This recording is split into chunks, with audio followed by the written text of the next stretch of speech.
تراوغ في الحياة. بيقولك ان الحيوانات اللي بتحب اللعب دايما هي الحيوانات اللي عندها مهارة المراوغة في الحياة، زي مثلا الكلاب، زي الأسود، زي النمور، زي القطط، زي حاجات كتير. فالعب عشان تقدر تراوغ في الحياة. الفامباير معانا النهاردة ألا وهو lack of purpose، انعدام الهدف.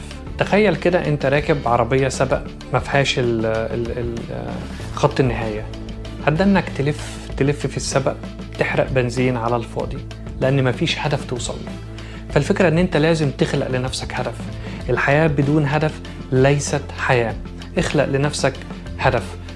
كان في حد في المخابرات CIA بيقول لك ان اكتر حاجة اللي سنايبرز ما بيعرفوش، او اكتر هدف اللي سنايبرز ما بيعرفوش يصطادوه، الا وهو الهدف المتحرك.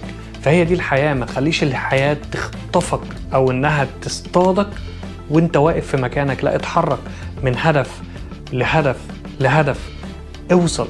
ان ما كانش الهدف ده او ما كانش النقطة دي هو الجول او هو الهدف اللي انت عاوزه، اتحرك لهدف تاني، اخلق هدف تالت. دايما اتحرك، بطل تحرق بنزين على الفاضي. اليوم من غير هدف هو مجرد يوم بيعدي علينا.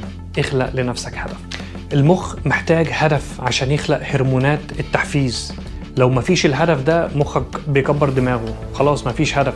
يومك لو من غير هدف بيبقى كأنه نسخة مكررة، فبتحس بالملل وفقدان الحماس. يلا يا بطل، اكتب أهدافك، مش لازم تكون كبيرة ولكن لازم تكون واضحة كفاية، وارسم الخريط اللي يوصلك للأهداف دي.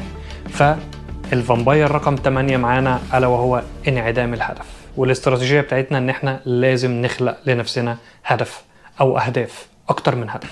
الفامباير رقم 9 معانا النهاردة